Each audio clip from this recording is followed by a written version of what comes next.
आप चाहे बिजनेस करते हो, फ्रीलांसर हो या सैलरी लेते हो, टीडीएस आपके लिए इम्पॉर्टेंट है। लेकिन सवाल ये है कि टीडीएस कब डिडक्ट करना है और क्यों।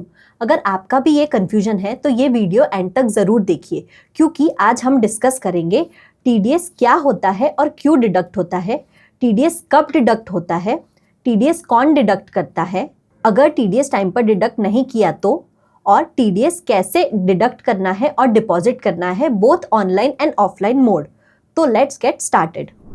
टीडीएस का मतलब है टैक्स डिडक्टेड एट सोर्स।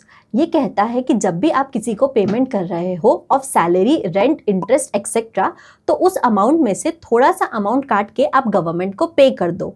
इससे गवर्नमेंट की रेगुलर इनकम बनी रहती है और टैक्स इवेजन भी बचता है। सिंपल वर्ड्स में बोले तो जब आप किसी को पेमेंट करते हो तो गवर्नमेंट पहले ही अपना हिस्सा काट के अपने पास रख लेती है। इसको हम एक एग्जाम्पल से समझते हैं। सपोज हमें प्रोफेशनल फीस का पेमेंट करना है ऑफ ₹1000, जिस पर हमें 10% टीडीएस डिडक्ट करना है। तो हम सबसे पहले 10% टीडीएस डिडक्ट करेंगे एंड देन रिमेनिंग ₹900 हम रिसीवर यानी प्रोफेशनल को पे करेंगे। तो इस तरह से टीडीएस का फ्लो जाता है पेयर, फिर government and then receiver. TDS तब डिडक्ट करना होता है जब पेमेंट या क्रेडिट दोनों में से जो भी पहले हो। अगर आप सैलरी दे रहे हो, कॉन्ट्रैक्टर को पेमेंट कर रहे हो या रेंट पे कर रहे हो और वो ट्रांजैक्शन एक सर्टेन लिमिट से ज़्यादा है, तब आपका टीडीएस डिडक्ट होगा।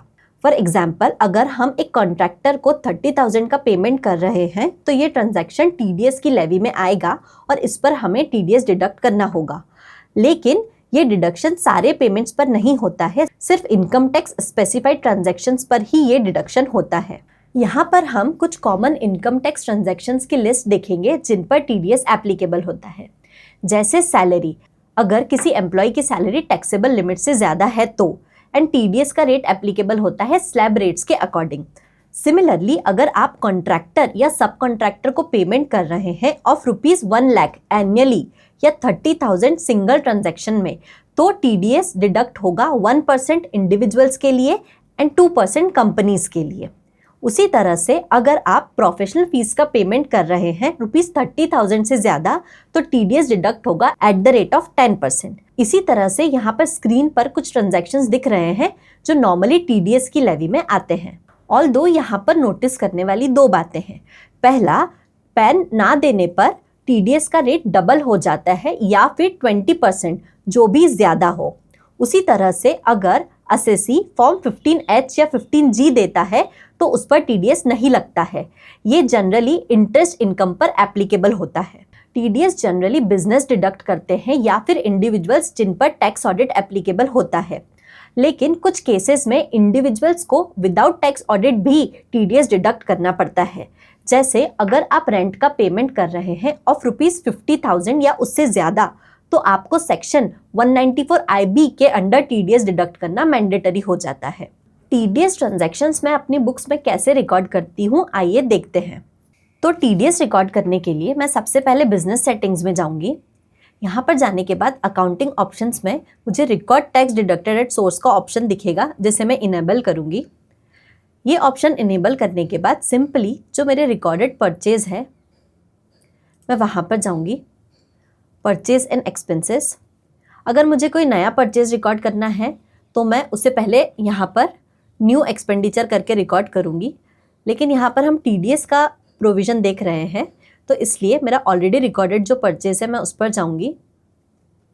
यहाँ पर मैं रिकॉर्ड पेमेंट पर क्लिक करूँगी। यहाँ पर मुझे टीडीएस परसेंटेज का ऑप्शन दिखेगा।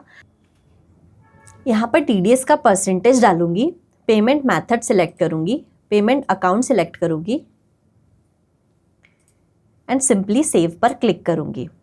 यहाँ पर क्लिक करने के बाद पेमेंट रिकॉर्ड्स में मुझे मेरा टीडीएस का अमाउंट दिख जाएगा। इस तरह से मैं सिंपली इस सॉफ्टवेयर के थ्रू अपना टीडीएस रिकॉर्ड कर सकती हूँ बिना किसी एक्स्ट्रा एंट्री किए। मैं पेमेंट के साथ में ही सिंपली टीडीएस का परसेंटेज डाल के यहाँ पर टीडीएस इजीली रिकॉर्ड कर सकती हूँ। इस सॉफ्टवेयर की लिंक मैंने डिस्क्रिप्शन में दी है।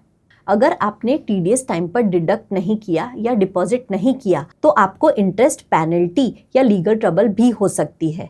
इनकम टैक्स डिपार्टमेंट ऐसे केसेस में आपको नोटिस भी सर्व कर सकता है और बिजनेस के पॉइंट ऑफ व्यू से देखा जाए तो आपका एक्सपेंस डिसअलाउ हो सकता है एंड इवेंचुअली जिससे आपको ज़्यादा टैक्स पेमेंट करना पड़ सकता है। इसलिए टीडीएस को सीरियसली लेना चाहिए और टाइमली बेसिस पर डिडक्शन एंड डिपॉजिट करना चाहिए ताकि बिजनेस का कैश फ्लो और कंप्लायंस मेंटेन हो सके और आप legal trouble and income tax notices से बच सके और साथ ही आपके बिजनेस के जो एक्सपेंडिचर है वो प्रॉपर बेसिस पर डिसअलाउ हो सके। टीडीएस कैसे डिडक्ट और डिपॉजिट करें? टीडीएस डिडक्ट करने के लिए सबसे पहले आप एप्लीकेबल सेक्शन एंड उसका रेट चेक करो।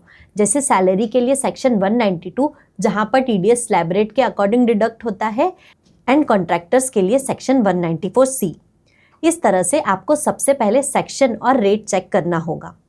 उसके बाद आप टीडीएस डिडक्ट करेंगे एंड डिडक्टेड टीडीएस को आपको ऑनलाइन या ऑफलाइन मोड के थ्रू चालान नंबर ITNS 281 के थ्रू डिपॉजिट करना है। उसके बाद आप क्वार्टरली रिटर्न फाइल करेंगे, जैसे सैलरी के लिए form 24Q and professional fees के लिए फॉर्म 26Q और उसके बाद टीडीएस सर्टिफिकेट देना मत भूलना, जैसे फॉर्म 16 और फॉर्म 16A। एक और इम्पॉर्टेंट पॉइंट यहाँ पर नोट करने लायक ये है कि रिटर्न फाइल करते टाइम और चालान के टाइम पैन का डिटेल्स बिल्कुल सही होना चाहिए ताकि कोई प्रॉब्लम ना हो।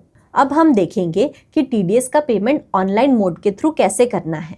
अगर आप ऑनलाइन पेमेंट करना चाहते हैं तो आप ई-पे टैक्स फैसिलिटी का यूज़ कर सकते हैं।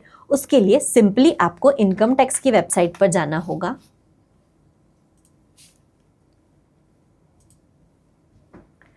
यहाँ पर क्विक लिंक्स में आपको ई-पे टैक्स का ऑप्शन दिखेगा। यहाँ पर आपको आपका टैन डालना है, उसके बाद टैन कंफर्म करना है एंड यहाँ पर आपको आपका मोबाइल नंबर डालना है।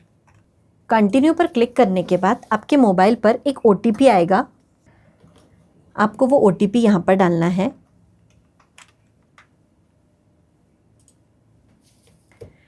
यहाँ पर आपका सक्सेसफुल वेरिफिकेशन हो जाएगा। उसके बाद आपको सिंपली कंटिन्यू पर क्लिक करना है। आपको असेसमेंट ईयर सेलेक्ट करना है।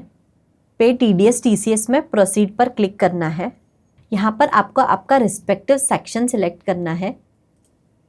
जैसे सैलरी है अगर तो आपको यहाँ पर payment of employees other than government employee, अगर आप नॉन गवर्नमेंट एम्प्लॉय को पेमेंट कर रहे हैं तो यहाँ पर सिलेक्ट करके कंटिन्यू करना है। यहाँ पर आपको आपके टैक्स का अमाउंट डालना है एंड सिंपली कंटिन्यू पर क्लिक करना है। एंड यहाँ पर आप नेट बैंकिंग के थ्रू या अदर पेमेंट गेटवेज के थ्रू सिंपली टीडीएस का पेमेंट कर सकते हैं। ये तो था ऑनलाइन टीडीएस का पेमेंट। अगर आप ऑफलाइन पेमेंट करना चाहते हैं तो आप डेजिग्नेटेड बैंक ब्रांचेस में जाकर कैश या चेक के थ्रू पेमेंट कर सकते हैं। पेमेंट करने के बाद बैंक आपको स्टैम्प्ड काउंटर फोलियो देगा जो आपके पेमेंट का प्रूफ होगा। इस तरह से आप ऑफलाइन वे में भी टीडीएस का पेमेंट कर सकते हैं। दोस्तों, टीडीएस टैक्स कंप्लायंस का एक बहुत बड़ा पार्ट है।